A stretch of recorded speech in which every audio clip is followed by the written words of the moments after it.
El 20 de diciembre de 1973, 10 dirigentes de comisiones obreras se sientan en el banquillo de los acusados. Se enfrentan a penas que oscilan entre los 12 y los 20 años de cárcel por un delito de asociación ilícita y por ser los dirigentes de una organización ilegal, en el que fue el proceso más famoso de todo el franquismo, el 1001.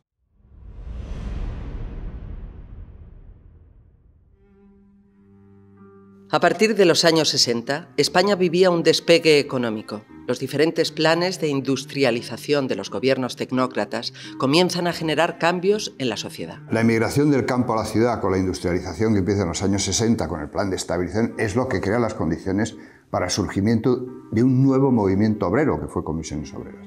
Gente joven que no estaba machacada por los recuerdos de la guerra, etcétera, que eran hijos de los vencidos, pero había también hijos de los vencedores, es decir, había una mezcla de gente joven que no había sufrido las consecuencias de la represión de después de la guerra. La aparente bonanza económica choca con un aumento de las desigualdades. Las reivindicaciones de los trabajadores van pasando poco a poco de cuestiones laborales, salarios, jornadas de trabajo, a la denuncia política, libertades sindicales y políticas. Los trabajadores no se movilizaban por consignas de los partidos. Se movilizaban porque Comisiones Obreras en las empresas, en las fábricas, en las obras, hacía asambleas, discutía con los trabajadores la necesidad de movilizarse por reivindicaciones muy concretas del convenio colectivo, de las reclamaciones salariales, etc.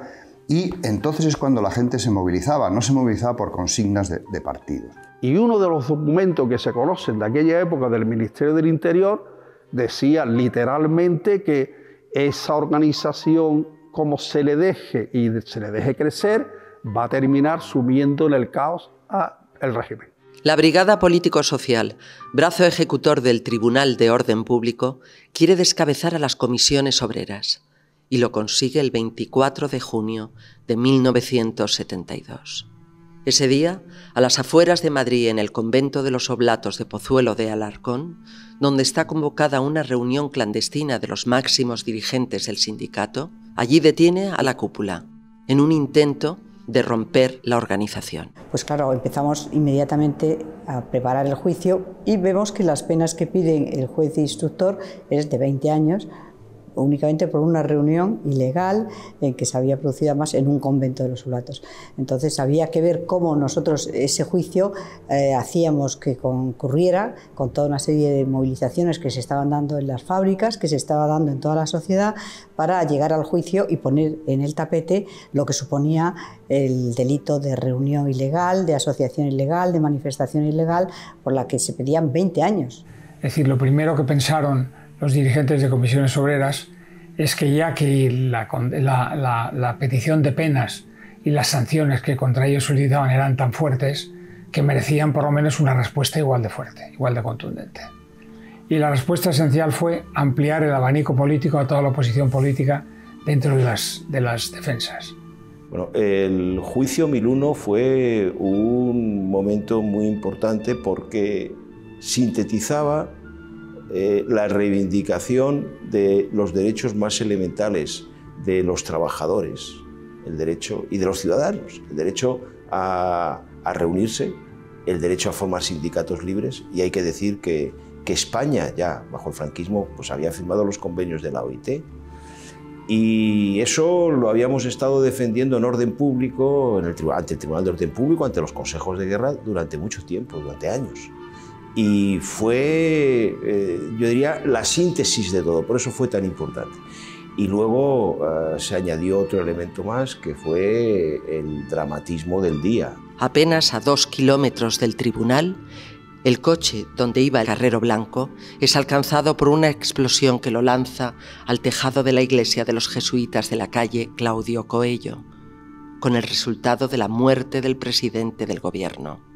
Entonces el juicio queda totalmente sobredimensionado y no se corresponde con lo que marcan siempre la justicia en cualquier país civilizado, que es que se tiene que hacerse en un marco de neutralidad y de frialdad respecto a los acusados. Las numerosas personas que están reunidas a las puertas del tribunal conocen también la noticia con la consiguiente conmoción y empiezan a ser dispersados por la policía. Todos se niegan a irse, y sobre todo sus mujeres y familiares, hasta que no se les confirma su seguridad. Ante los acontecimientos, los abogados solicitan la suspensión del juicio. La contestación del presidente del tribunal, Mateu, fue: «Yo no solo no suspendo el juicio, sino que, si por mí fuese, los fusilaría a todos». A mí me dijo, Eugenio Herrera, el fiscal a mí me dijo que, me lo dijo después, que tenía preparada una nueva calificación a presentar en el juicio bajando la penalidad. Pero, como llegó por la mañana la noticia de la muerte de Carrero, que ya le dieron orden desde arriba, debió ser Herrero Tejedor, que me parece que era el fiscal general del reino en ese momento, Herrero Tejedor le dio orden de que mantuviera la calificación, por eso fue tan dura. Pero en aquella situación el fiscal se cayó como un muerto, ni modificó ni nada, y le cayeron los 20 años y un día que les pedían a casi todos. Entonces aquello fue un golpe terrible. Y empiezan a cumplir las condenas. El hundimiento moral que supone aquello, especialmente para un preso común, para nosotros pudiera haber hecho también mella, pero no hacía porque éramos conscientes de que estábamos allí por una causa justa y por lo tanto ese era parte del pago que la sociedad franquista nos obligaba a pagar por nuestra, digamos, desvergüenza contestataria.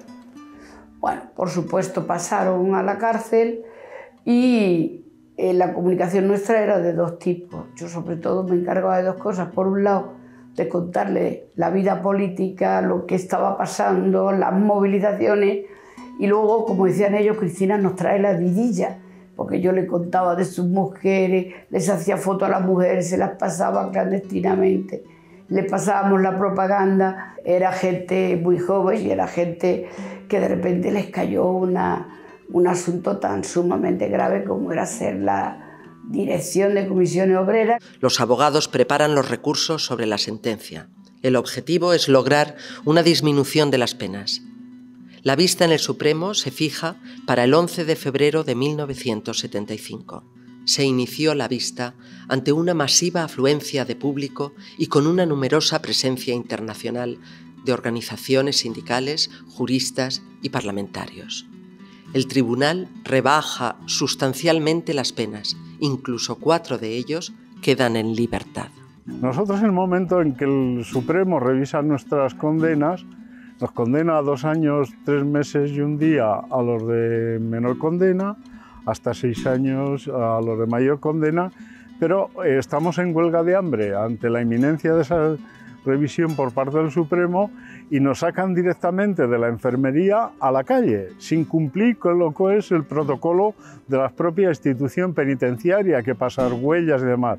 Se había cuestionado abiertamente al régimen, lesionando gravemente su imagen pública. Se había puesto al descubierto el verdadero rostro represivo de sus estructuras y se había ganado la batalla de la opinión pública, nacional e internacional. El régimen se desmorona. Desde la cárcel, los todavía presos siguen con expectación las noticias que llegan del exterior. En Carabanchel, los presos políticos cuentan con un aliado de excepción, una pequeña radio.